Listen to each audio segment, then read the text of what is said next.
ಸ್ನೇಹಿತರೆ ನಮಸ್ಕಾರ. ನಾನು ನಿಮ್ಮ ಆರಂಭದನ್. ಎಲ್ಲರೂ ಹೇಗಿದ್ದೀರಾ ಫ್ರೆಂಡ್ಸ್? ಸ್ವಲ್ಪ ಬ್ಯುಸಿ ಶೆಡ್ಯೂಲಿಂದ ವಿಡಿಯೋಸ್ ಹಾಕ್ಲಿಕ್ಕೆ ಆಗ್ತಾ ಇಲ್ಲ, ಯಾರು ಏನು ಅಂದ್ಕೋಬೇಡಿ. ಇನ್ನೊಂದು ಹುಚ್ಚರ ಥರ ಕಮೆಂಟ್ಗಳು ಮಾಡ್ತಾ ಇದ್ದಾರೆ. ಯಾಕಂದರೆ ಒಂದು ನಾವು ಮಾಡ್ತಿರೋದೇನು ಯಾವುದೇ ಪೇಯ್ಡ್ ಸರ್ವಿಸ್ ಅಲ್ಲ, ನಾವು ಮಾಡ್ತಿರೋದು ಬಂದ್ಬಿಟ್ಟು ಫ್ರೀ ಸರ್ವಿಸ್. ಇದು ಯಾವುದೇ ಥರ ಎಂಟರ್ಟೈನ್ಮೆಂಟ್ ಚಾನಲ್ ಅಲ್ಲ. ನೀವು ಎಂಟರ್ಟೈನ್ಮೆಂಟ್ ಚಾನಲ್ ಆದರೆ ನೀವು ಹಂಗೆ ಕುಣಿತಾ ಇಲ್ಲ, ಹಿಂಗೆ ಕಾಮಿಡಿ ಮಾಡ್ತಾ ಇಲ್ಲ, ಹಿಂಗೆ ಇದು ಮಾಡ್ತಾ ಇಲ್ಲ ಅಂತ ಹೇಳ್ಬೋದು. ನಾನು ಮಾಡ್ತಾ ಇರೋದು ಪ್ಯೂರ್ಲಿ ರೆವೆನ್ಯೂ ಡಿಪಾರ್ಟ್ಮೆಂಟ್ ಮತ್ತೆ ಗವರ್ನಮೆಂಟ್ ಡಿಪಾರ್ಟ್ಮೆಂಟ್ಗೆ ಸಂಬಂಧಪಟ್ಟಿರೋದು. ಎಲ್ಲಿ ಏನೇ ಕೆಟ್ಟದ್ದು ನಡೀತಾ ಇದೆ ಅಂದ್ರೂ ಕೂಡ ಯಾವುದೇ ಡಿಪಾರ್ಟ್ಮೆಂಟ್ ಆಗಲಿ ನಾನು ಎದುರಾಕೊಳ್ತೇನೆ. ಅದು ನನಗೆ ದೇವರು ಕೊಟ್ಟಿರೋ ಶಕ್ತಿ. ಮತ್ತೆ ಇನ್ನೊಂದೇನಂತ ಅಂದ್ರೆ, ನಿಮಗೆ ಏನಾದ್ರೂ ಕೆಲಸ ಆಗಬೇಕಂತ ಅಂದ್ರೆ ನೀವು ತಲೆ ಕೆಡಿಸ್ಕೊಳ್ಳಿ. ಕೆಲಸ ಆಗಿಲ್ಲ ಅಂತಂದ್ರೆ ನೀವು ವಿಡಿಯೋ ನೋಡಿದ್ರು ಪರವಾಗಿಲ್ಲ, ನೋಡದೇ ಇದ್ರು ಪರವಾಗಿಲ್ಲ. ನಿಮ್ಮಿಂದ ಅಟ್ಲೀಸ್ಟ್ ಬೇರೆಯವರಿಗೆ ಉಪಯೋಗ ಆಗೋದನ್ನ ಬೇವರ್ಸಿಗಳ ತರ ಹಾಳು ಮಾಡಬೇಡಿ. ನಂದು ಇದೊಂದು ಪರ್ಸನಲ್ ರಿಕ್ವೆಸ್ಟ್. ಯಾಕಂತಂದ್ರೆ ಕುರುಡಿಗೆ ದೀಪ ಬೇಡ ಅಂತಂದ್ರೆ ಮನೆ ಮಕ್ಕಳಿಗೂ ಬೇಡ ಅಂತ ಏನಿಲ್ಲ. ಅವಳು ಬೇಕಿಲ್ದಿರ್ಬೋದು, ಇನ್ನಿದ್ದ ಜನಗಳಿಗೆಲ್ಲಾನು ಬೇಕೇ ಬೇಕು ದೀಪ. ಅದು ಬಿಟ್ಬಿಟ್ಟು ಬೇವರ್ಸಿಗಳ ತರ ಕಮೆಂಟ್ ಹಾಕೋದನ್ನ ಬಿಡಿ. ಏನು ಅಂತ ಹೇಳಿ, ವಿಷಯ ಹೇಳಿ. ಯಾಕಂದ್ರೆ ನನಗ್ ಗೊತ್ತಿರೋದನ್ನ ನಾನು ಶೇರ್ ಮಾಡ್ಕೊಳ್ತೇನೆ ಅಷ್ಟೇನೇನೆ ನಿಮ್ ಜೊತೆ. ನನಗ್ ಗೊತ್ತಿಲ್ಲದೆ ಇರೋ ವಿಷಯನ ನಾನು ಯಾವುದಕ್ಕೂ ಕೈ ಹಾಕೋದಕ್ಕೆ ಹೋಗಲ್ಲ. ಯಾವುದೇ ಡಿಪಾರ್ಟ್ಮೆಂಟ್ ಹೋದ್ರೂ ಅಷ್ಟೇ, ನನಗೆ ಆ ಕೆಲಸದ ಬಗ್ಗೆ ನನಗೆ ಗೊತ್ತಾ, ಆ ಕೆಲಸದ ಬಗ್ಗೆ ಮಾತ್ರ ನಾನು ಅಲ್ಲಿ ಯಾರಾದ್ರೂ ಬಂದ್ರೆ ನಾನು ಹೆಲ್ಪ್ ಮಾಡಕ್ ಹೋಗ್ತೀನಿ. ಅಲ್ಲಿ ನನಗ್ ಗೊತ್ತಿಲ್ಲದೆ ಇದ್ರೆ ನಾನು ಅವ್ರಿಗೆ ಹೆಲ್ಪ್ ಮಾಡೋದಕ್ಕೆ ಕೂಡ ಹೋಗಲ್ಲ. ಅದು ನನ್ನ ಅಭ್ಯಾಸ. ಓಕೆ ಫ್ರೆಂಡ್ಸ್, ಹೇಳ್ತಾ ಹೋದ್ರೆ ಹೋಗ್ತಾನೆ ಇರುತ್ತೆ. ಇವತ್ತು ಒಂದು ತುಂಬಾನೇ ಮುಖ್ಯವಾದ ವಿಷಯದ ಬಗ್ಗೆನೇನೆ ಮಾತಾಡೋಣ ಅಂತಂದು ಹೇಳ್ಬಿಟ್ಟು, ಯಾಕಂತಂದ್ರೆ ನಾನು ಪ್ರತಿ ವಿಡಿಯೋದಲ್ಲೂ ಕೂಡ ನಿಮ್ಗೆ ಹೇಳ್ತಾ ಇರ್ತೇನೆ, ನಮ್ಮ ಕರ್ನಾಟಕ ಸರ್ಕಾರ ದಿನ ಬೆಳಗಾಯಿತು ಅಂತಂದ್ರೆ ಒಂದೊಂದು ಪ್ರೊಸೀಜರ್ ಅನ್ನಾಗ್ಬೋದು ಅಥವಾ ಒಂದೊಂದು ರೂಲ್ಸ್ ಅಂಡ್ ರೆಗ್ಯುಲೇಷನ್ ಅನ್ನಾಗ್ಬೋದು ಚೇಂಜ್ ಮಾಡ್ಕೊಂಡು ಹೋಗ್ತಾನೆ ಇದೆ ನಮ್ಮ ಕರ್ನಾಟಕ ಸರ್ಕಾರ. ಅದು ನಿಮ್ಗೆಲ್ಲರಿಗೂ ಗೊತ್ತಿರುವಂತದ್ದೇನೆ. ಯಾಕಂತಂದ್ರೆ ಬೇರೆ ಡಿಪಾರ್ಟ್ಮೆಂಟ್ಸ್ ಎಲ್ಲ ಯಾವ ತರ ಇದೆಯೋ ಅದು ನನಗೆ ಅಷ್ಟು ಗೊತ್ತಿಲ್ಲ. ಬಟ್ ನಮ್ಮ ರೆವೆನ್ಯೂ ಡಿಪಾರ್ಟ್ಮೆಂಟ್ ಅಲ್ಲಂತೂ ಕೂಡ ಇವತ್ತು ಇದ್ದ ಕಾನೂನು ನಾಳೆ ಇರುತ್ತಾ ಇಲ್ವಾ ಅನ್ನೋದು ಒಂದು ಎಲ್ಲರಿಗೂ ತಲೆನೋವಾಗಿದೆ. ಯಾಕಂದ್ರೆ ಯಾವುದೇ ಒಂದು ಡಿಪಾರ್ಟ್ಮೆಂಟ್ ಅಲ್ಲಾಗ್ಬೋದು ಒಂದು ಇಷ್ಟು ದಿನ ಅಂತ ಸ್ಟಿಕ್ಕನ್ ಆಗಿರುತ್ತೆ. ಬಟ್ ಇಲ್ಲಿ ಆ ತರ ಆಗ್ತಾ ಇಲ್ಲ. ಯಾವಾಗ ಏನ್ ರೂಲ್ಸ್ ಚೇಂಜ್ ಮಾಡ್ತಾರೆ, ಏನ್ ರೆಗ್ಯುಲೇಷನ್ ಚೇಂಜ್ ಮಾಡ್ತಾರೆ, ಏನ್ ಆಗುತ್ತೆ ಅನ್ನೋದೇನೆ ಇಲ್ಲಿ ನಾವು ಊಹೆ ಮಾಡೋದಕ್ಕೂ ಆಗ್ತಾ ಇಲ್ಲ. ಯಾಕಂದ್ರೆ ನಾನು 21-22 ವರ್ಷದಿಂದನೂ ನಾನು ಈ ರೆವೆನ್ಯೂ ಡಿಪಾರ್ಟ್ಮೆಂಟ್ ಅಲ್ಲೇ ಇರೋದು. ನನಗೆ ಅದ್ರ ಬಗ್ಗೆ ಗೊತ್ತು. ಬಟ್ ಇಷ್ಟೊಂದು ವರೆಸ್ಟ್ ಆಗಿ ಯಾವ ಗವರ್ನಮೆಂಟ್ ಇರ್ಲಿಲ್ಲ. ಮೈನ್ ಇವರು ಬೇರೆ ಡಿಪಾರ್ಟ್ಮೆಂಟ್ ಇಂದ ಏನ್ ಇನ್ಕಮ್ ಬರ್ತಾ ಇದೆಯೋ ಇಲ್ವೋ ಗೊತ್ತಿಲ್ಲ. ಬಟ್ ರೆವೆನ್ಯೂ ಡಿಪಾರ್ಟ್ಮೆಂಟ್ ಇಂದ ಅಂತ ಕೂಡ ನುಣ್ಣಗ್ ಸುಲ್ದು ಬಿಡಬೇಕು ಅಂತ ಹೇಳ್ಬಿಟ್ಟು ಇವರು ಡಿಸೈಡ್ ಮಾಡ್ಕೊಂಡಿದ್ದಾರೆ. ಲಾಸ್ಟ್ ಇಯರ್ ಎಲ್ಲಾನು ಇವರು ಬಂದಾದ್ಮೇಲೆ ಲಾಸ್ಟ್ ಇಯರ್ ಎಲ್ಲಾನು 50% ವರ್ಗೂ ಗವರ್ನಮೆಂಟ್ ವ್ಯಾಲ್ಯೂ ಚೇಂಜ್ ಮಾಡಿದ್ರು. ಇವಾಗ ಮತ್ತೆ 1% ರಿಜಿಸ್ಟ್ರೇಷನ್ ಚಾರ್ಜಸ್ ಎಕ್ಸ್ಟ್ರಾ ಮಾಡಿದ್ದಾರೆ.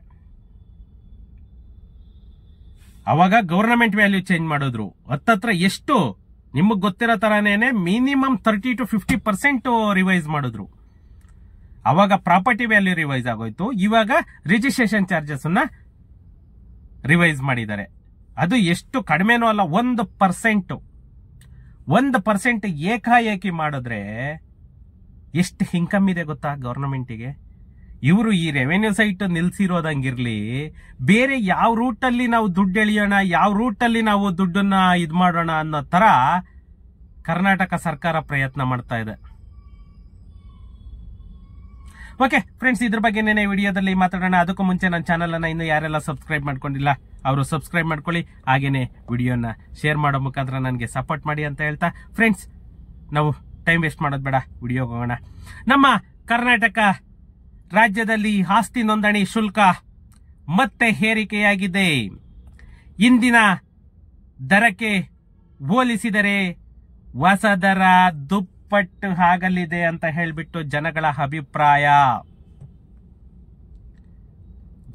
ಅಭಿಪ್ರಾಯ ಮಿನಿಮಮ್ ದುಪ್ಪಟ್ಟು ಆಗ್ತಾ ಇದೆ.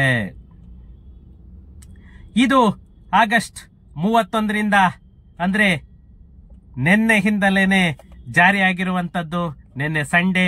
ಇವತ್ತು ಸೆಪ್ಟೆಂಬರ್ 1 ಇಂದನೇನೆ ಎಲ್ಲ ಕಡೆಗೂಡನು ಎಲ್ಲ ಸಬ್ ರಿಜಿಸ್ಟರ್ಡ್ ಆಫೀಸಲ್ಲೂ ಕೂಡ ನಿಮ್ಗೆ ಶೇಕಡಾವಾರು 1% ವರ್ಗೂನು ಜಾಸ್ತಿಯನ್ನ ಮಾಡಿದರೆ. ನೋಂದಣಿ ಮತ್ತೆ ಮುದ್ರಾಂಕ ಇಲಾಖೆಯು ಈ ಆದೇಶವನ್ನ ಹೊರಡಿಸಿದೆ.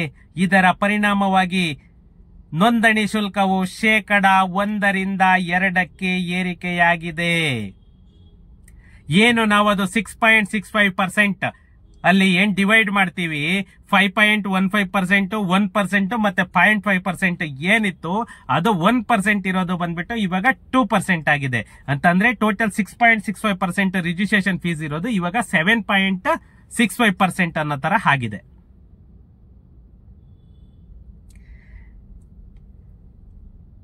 ಅಕ್ರಮ ನೋಂದಣಿಗಳನ್ನ ತಡೆಯಲು ಮತ್ತೆ ತಪ್ಪಿತಸ್ಥ ಅಧಿಕಾರಿಗಳಿಗೆ ಶಿಕ್ಷೆ ವಿಧಿಸಲು ಕಠಿಣ ಕ್ರಮಗಳನ್ನ ನಾವು ಕೈಗೊಳ್ತಾ ಇದ್ದೀವಿ ಅಂತಂದೇಳಿ ಕಂದಾಯ ಸಚಿವರು ಹೇಳ್ತಾ ಇದ್ದಾರೆ. ಆದ್ರೆ ಅಕ್ರಮಗಳು ನಡೀತಾ ಇದೆ, ಲಂಚನೂ ನಡೀತಾ ಇದೆ, ನಿಮ್ಮ ಸ್ಟೇಟ್ಮೆಂಟ್ಗಳು ಬರ್ತಾನೇ ಇದೆ. ಯಾವುದೇ ಒಬ್ಬ ಅಧಿಕಾರಿ ಮೇಲೆ ನಾವ್ ಹಿಂಗ್ ತಗೊಂಡ್ವಿ ಅನ್ನೋ ಉದಾಹರಣೆಗಳಂತೂ ಅಷ್ಟೇ ಇದೆ. ಬರುತ್ತೆ, ನೀವು ಅಧಿಕಾರ ತಗೊಳಕ್ ಹೋಗ್ತೀರಾ, ಸಸ್ಪೆನ್ಷನ್ ವರ್ಗೂ ಹೋಗುತ್ತೆ, ಬಟ್ ಅಲ್ಲೇನೂ ಆಗಿರಲ್ಲ. ತಿರ್ಗಾ ನೆಕ್ಸ್ಟ್ ಮಾಮೂಲಿ ರೆಡ್ ಹೊಚ್ಚೆ ಮೊದ್ಲೆತ್ಕೊ ಅನ್ನೋ ತರ ಆಗಿರುತ್ತೆ. ಅಷ್ಟೇನೇನೆ ನಮ್ಮ ಕರ್ನಾಟಕ ಸರ್ಕಾರದ್ದು. ಈ ನಮ್ಮ ಕರ್ನಾಟಕ ಸರ್ಕಾರ ಏನ್ ಮಾಡ್ತಾ ಇದೆ ಅದೆಲ್ಲನೂ ಯೋಚನೆ ಮಾಡ್ತಾ ಇದ್ರೆ ಇನ್ನ ಯಾರೂನು ಸೈಟ್ ತಗೊಳ್ಳೋದಕ್ಕಂತೂ ಆಗಲ್ಲ. ನಮ್ಮ ಕರ್ನಾಟಕದಲ್ಲಿ ಇನ್ನೆಲ್ಲರೂ ತಮಿಳುನಾಡು, ಆಂಧ್ರ ಆ ಕಡೆಗೆ ಹೋಗ್ಬೇಕು. ಆಗಸ್ಟ್ 31ರಿಂದ ಅನ್ವಯವಾಗುವಂತೆ ದಾಸ್ತಾವೇಜುಗಳ ನೋಂದಣಿ ಶುಲ್ಕ ದುಪ್ಪಟ್ಟು ಅಂತ ಅಂದ್ರೆ 1% ಇದ್ದಿದ್ದು 2% ಆಗಿದೆ. ನೋಂದಣಿ ಶುಲ್ಕವನ್ನ 1% ರಿಂದ 2% ಹೆಚ್ಚಳ ಮಾಡಲಾಗಿದೆ. ಹೀಗಾಗಿ ಪ್ರತಿ 1,000 ರುಗೆ ನೋಂದಣಿ ಶುಲ್ಕವು 10 ರೂಪಾಯಿ ಬದಲಿಗೆ 20 ರೂಪಾಯಿ ಆಗಿದೆ. ಈ ಮಾರ್ಗಸೂಚಿ ದರ ಪ್ರಮಾಣಕ್ಕೆ ಅನುಗುಣವಾಗಿ ನೋಂದಣಿ ಶುಲ್ಕ ನಿಗದಿಯಾಗಲಿದೆ. ಅದರಂತೆ ಆಗಸ್ಟ್ 31ರಿಂದ ರಾಜ್ಯದೆಲ್ಲೆಡೆ ಸ್ಥಿರಾಸ್ತಿಗಳ ನೋಂದಣಿ ಶುಲ್ಕವನ್ನ ಜಾಸ್ತಿ ಮಾಡಲಾಗಿದೆ, ಅಂದ್ರೆ ಏರಿಕೆ ಮಾಡಲಾಗಿದೆ. ಈ ನಮ್ಮ ಕರ್ನಾಟಕ ಸರ್ಕಾರ ಅಕ್ರಮ ನೋಂದಣಿ ರದ್ದುಪಡಿಸ್ತೀವಿ ಅಂತ ಹೇಳ್ಬಿಟ್ಟು ಏನು ಕ್ರಮವನ್ನ ಕೈಗೊಂಡ್ರು, ಈ ಭೂಗಳ್ಳರೊಂದಿಗೆ ಶಾಮೀಲಾಗಿ ಉದ್ದೇಶ ಪೂರ್ವಕವಾಗಿ ನಕಲಿ ದಾಖಲೆಗಳನ್ನ ಆಧರಿಸಿ ಮಾಡುವ ನೋಂದಣಾಧಿಕಾರಿಗಳಿಗಷ್ಟೇ ಶಿಕ್ಷೆಗೆ ಗುರಿಪಡಿಸುವಂತಹ ಸಂಬಂಧ ನೋಂದಣಿ ಕರ್ನಾಟಕ ತಿದ್ದುಪಡಿ ಕಾಯ್ದೆಗೆ ತಿದ್ದುಪಡಿ ತಂದು ಈ ತಿಂಗಳಲ್ಲಿ ಕರಡು ಅಧಿಸೂಚನೆಯನ್ನು ಕೂಡ ಹೊರಡಿಸಲಾಗುವುದು ಅಂತ ಹೇಳ್ಬಿಟ್ಟು ನಮ್ಮ ಮಾನ್ಯ ಕೃಷ್ಣ ಬೈರೇಗೌಡರು ಹೇಳ್ತಾ ಇದ್ದಾರೆ. ಪರಿಷತ್ತಿನಲ್ಲಿ ಕಾಂಗ್ರೆಸ್ನ ಏನು ಈ ರಾಮೋಜಿಗೌಡ ಅವರು ಕೇಳಿದ ಪ್ರಶ್ನೆಗೆ ಉತ್ತರಿಸಿದಂತಹ ನಮ್ಮ ಕೃಷ್ಣ ಬೈರೇಗೌಡರು ನಕಲಿ ವ್ಯಕ್ತಿ ಹಾಗೂ ನಕಲಿ ದಾಖಲೆಗಳನ್ನ ಆಧರಿಸಿ ಆಸ್ತಿ ನೋಂದಣಿ ಮಾಡಿರುವುದನ್ನು ರದ್ದುಗೊಳಿಸಲು ಸಿವಿಲ್ ಕೋರ್ಟ್, ಹೈಕೋರ್ಟ್ ಮತ್ತೆ ಸುಪ್ರೀಂ ಕೋರ್ಟ್ ನಲ್ಲಿ ದಾವೆ ಹೂಡಬೇಕಾಗಿದೆ. ಇದನ್ನ ತಪ್ಪಿಸಲು ನೋಂದಣಿ ಅಕ್ರಮವೆಂದು ಸಾಬೀತಾದರೆ ಅದನ್ನು ರದ್ದು ಮಾಡುವ ಅಧಿಕಾರವನ್ನ ಜಿಲ್ಲಾ ಅಧಿಕಾರಿಗಳಿಗೆ ನೀಡಲಾಗುತ್ತಿದೆ. ಕಾನೂನು ಬಾಹಿರವಾಗಿ ದಾಸ್ತಾವೇಜುಗಳನ್ನ ನೋಂದಣಿ ಮಾಡುವಂತಹ ನೋಂದಣಾಧಿಕಾರಿಗಳಿಗೆ 3 ವರ್ಷಗಳವರೆಗೆ ಶಿಕ್ಷೆಯನ್ನು ಕೂಡ ವಿಧಿಸಲಾಗುತ್ತದೆ. ಮತ್ತೆ ಶಿಕ್ಷೆಗೆ ತಗ್ಗಟ್ಟಾಗಿನೇ ದಂಡ ಕೂಡ ವಿಧಿಸಲಾಗುತ್ತದೆ. ಯಾಕಂತಂದ್ರೆ ಏನು ಯಾವುದೇ ಒಂದು ರಿಜಿಸ್ಟ್ರೇಷನ್ ಒಂದು ಸಾರಿ ರಿಜಿಸ್ಟ್ರೇಷನ್ ಆಗೋಯ್ತು ಅಂತಂದ್ರೆ ಅದನ್ನ ರದ್ದುಪಡಿಸಬೇಕು ಅಂತಂದ್ರೆ ಸಿವಿಲ್ ಕೋರ್ಟ್ಗೆ ಹೋಗ್ಬೇಕು, ಇಲ್ಲ ಹೈಕೋರ್ಟ್ಗೆ ಹೋಗ್ಬೇಕು, ಇಲ್ಲ ಸುಪ್ರೀಂ ಕೋರ್ಟ್ಗೆ ಹೋಗ್ಬೇಕು. ಅದು ಬಿಟ್ಟರೆ ಬೇರೆ ಇನ್ನೇನು ಆಪ್ಷನ್ಸೇ ಇರಲಿಲ್ಲ.